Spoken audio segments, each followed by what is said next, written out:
Hello, I just want to. uh,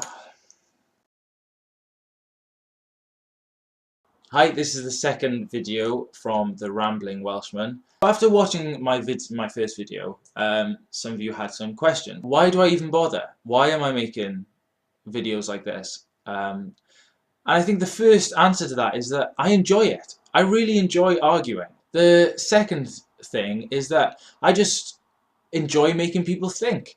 I enjoy making people sit down and wonder about why they believe something. The other choice is to never question what you believe, is to never wonder, is to never think maybe I'm wrong, or is to think I don't know how that works, but I don't care. And that saddens me. We have an opportunity in the in this culture, in this society, to to relax and to think about these things. Oh, this is a luxury that many thousands and millions and billions of people have not been given the chance. As long as you enjoy life, that's fine. But as long as you realize that I enjoy doing this, and I just want to show others how enjoyable it can be to question what you believe, and to question and to wonder whether you're wrong, and that's always a good thing. One of the second responses I got was that man has no idea. There are plenty of things that as human beings just aren't capable of understanding because we don't know them yet. They're unknown unknowns, these things that we have no idea about. Your problem comes then thinking about the decision that human beings have to make in order to go to heaven. If you're saying that man has no you're saying that man has no understanding, we can't understand these things, yet God demands of us a decision that will affect eternity. But there is no evidence, okay? The best evidence that I can get off people is, but what about the stars? What about the beautiful things on this planet? They say, oh well, look at the man Jesus. Look at his life. What do you think of Jesus? Yeah, okay, we've got some evidence that he lived. We've got some evidence that he was alive. There's a lot of historians that think, oh no, he probably wasn't real, and he was probably just a metaphor for something. And also, you say that you don't believe in that. There's not enough evidence for evolution.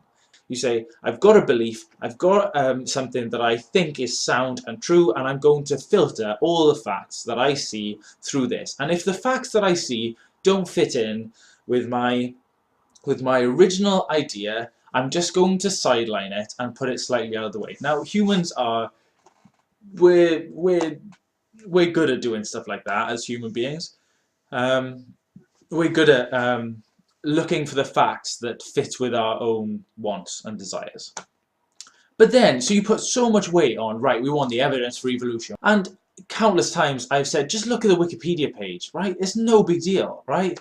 You can just all you need to do is scroll. You don't even need to read what it says on the page. Just look at all the evidence that there is, right? I'll even put a link below so you can just click it. You don't even have to type it into Google, just click it, right?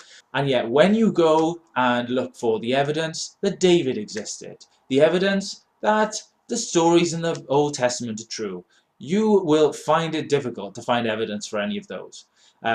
Really difficult.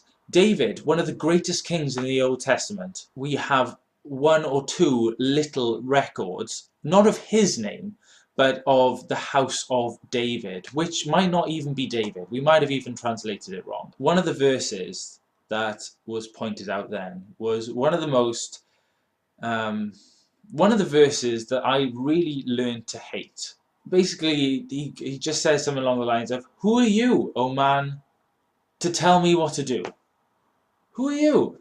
If you believe in this type of God, then you believe that God is in control no matter what human beings do, no matter what humans do wrong or do right. Can the clay say to the potter, why have you made me like this? Okay, and that's all. I wish I put it in the last video, because that's the point that I was trying to make. I've decided that you're going to go to hell. I've decided that you're going to be gay. I've decided that you're going to be crippled for the rest of your life. Who are you to tell me that I've made a mistake? Who are you to tell me off for what I've done? That just sums up what my last video was about.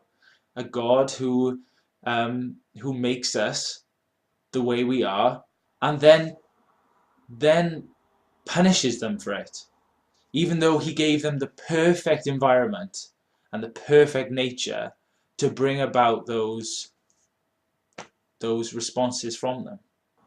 So one final thing that somebody asked was, so what do you think of evil? When you call something evil, what do you base it on? And this is a frustrating question to answer. As a Christian, you think, right, everything is black and white. That's what you think. You think everything is either a sin or it isn't. Now, within that black and white, yeah, there are bigger sins and there are smaller sins. In the Old Testament, it was okay to, if a boy didn't obey his parents, to drag him out and stone him to death. In the Old Testament, it was okay to to kill a man who sleeps with another man. And it was the same in the New Testament as well. In the New Testament, it was still okay to have slaves. It was an okay thing. Today, in this society, we know that it's unethical to own another human being in that way. And so morality has developed since then. Would you have wanted to have lived in the Old Testament Israel? Really? You read those stories. That was the only time in history, that short period, when God was in control of a nation. It was a true theocracy. God was the king. I'm just so glad I didn't live then. And that's when God's in control. Imagine what heaven's going to be like. If humans didn't exist, there would be no right or wrong. Because right and wrong needs a social context. I think there are things that are wrong no matter what society you live in. But then, even some things like, I don't know, murder, we think, oh, that's really terrible. But in a context, it's fine. Okay? It's fine to murder because you have to. If somebody broke into your house and they were about to kill you and you killed them first, maybe it's okay. Maybe it's not the best outcome, but it's better than you dying. Just read the Bible and read the laws in Leviticus and think, would I want to live in that culture? And if you wouldn't, then you'd have to think, well, do I really want God as my king? God could have done so many awesome things. He could have ended slavery and made a society, built up Israel as the best society it could possibly be. He could have demonstrated to the world the best political system you could possibly have. He could have prospered them with learning or with an understanding of medicine. Why didn't he teach the Israelites medicine? Human beings suffered terrible things. Okay. Oh yeah, Jesus comes along, he starts healing people. Oh, happy days. Yeah. Oh, he's done these great things. Why do we applaud Jesus when he does these miracles, when he comes down to earth? Because he could have done that to every human being throughout history, without a moment's thought. Like, he wouldn't have even had to think about it, and he would have healed them of their leprosy. Why didn't he do that?